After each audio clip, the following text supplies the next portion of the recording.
My goal for the school year is to keep students and staff safe. That's always my #1 priority. But not only that, I want students and staff to understand that if they ever have any issues outside, whether it be at home or in the community, that they could come to school and they could talk to me, that I'm there to listen and there to help in any way I can.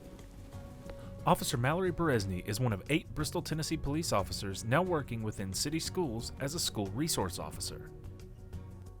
The program is not new, and in fact, was first piloted in Flint, Michigan in the 1950s as a way to improve the relationship between local police and youth. Because of its success there, the program began spreading throughout the nation in the decades that followed, and was first introduced in Bristol in the mid-1990s. This year, the 2022-2023 academic year, however, marks the first time an SRO has been assigned to every city school. Our goal at the Bristol, Tennessee Police Department with our School Resource Officer program is to keep the kids safe and at the same time create a positive image for the school children of police officers so that they feel comfortable when they are around us, where they can come to us with anything that they are concerned about.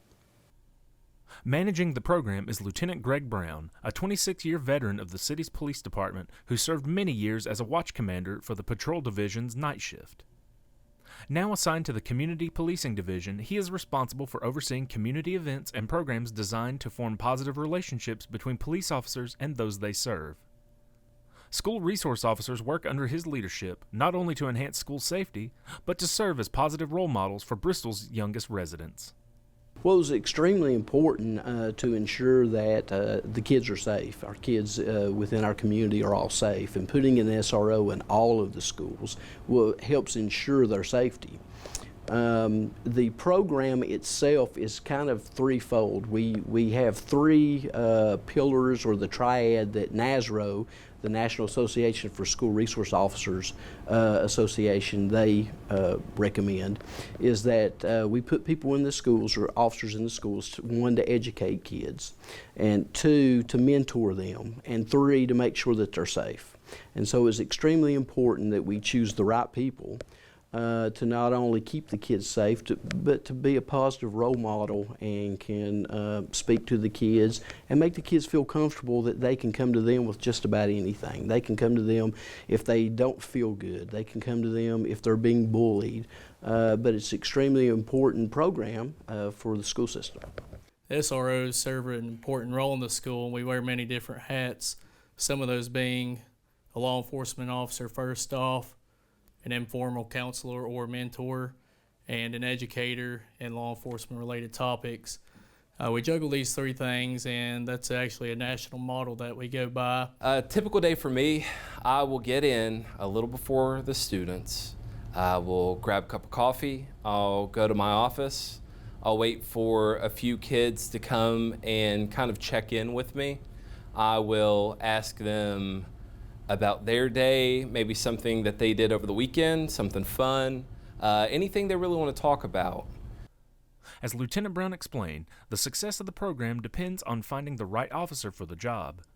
To ensure a good fit, city school representatives are involved in the interview process and share their vision for the program. Well, the process is we conduct an interview board, and each principal or their representative for each school that had a position available sat in on the interview board, along with myself. And what we look for is, we look for obviously the officer that's going to keep the kids safe. That's #1. But we also look for officers that can mentor and are interested in counseling kids and kind of getting down on their level, and so that the kids feel comfortable with them. One of the biggest things that was brought up during the interviews by the principals, and one of the things that we were really looking for, was de-escalation.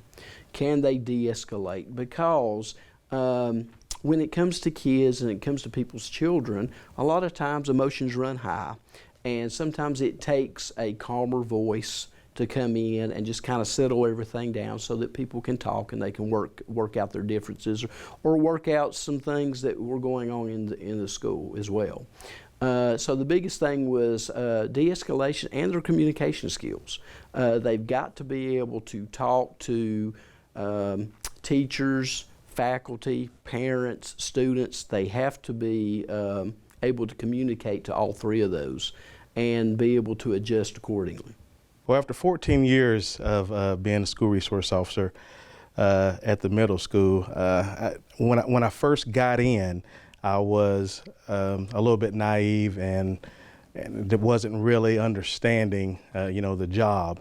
But now, after 14 years, like I said, I've learned to be able to monitor the situations and understand where the kids are coming from. That was a transition at first, because when you're dealing with middle schoolers, sometimes you have to really get to know them and talk to them and see exactly where they're coming from. And now I'm really good at that, being able to bring them in, sit down and talk to them, let them know that I'm there for them, and gain their trust.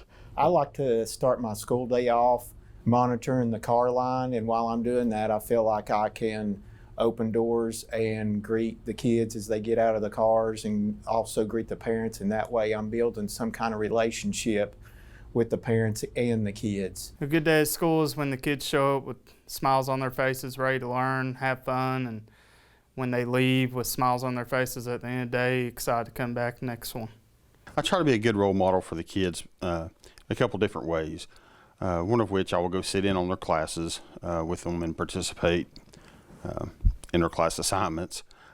Also have an open door policy where they can come visit me anytime that they feel free. Before they begin working within the school, each SRO must be certified through the National Association of School Resource Officers. Additional training is provided throughout the year.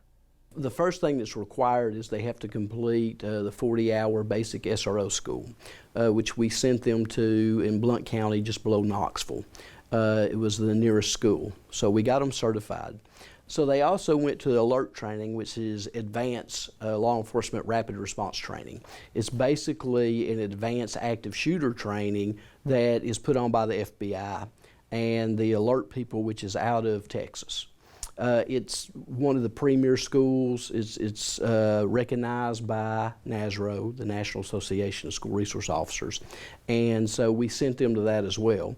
And yearly, we also attend our yearly conference, state conference, which is usually in Pigeon Forge. So that is a week-long of updates, law updates, things that have changed, and so they're getting the best and the most up-to-date training that we can get for school resource officers.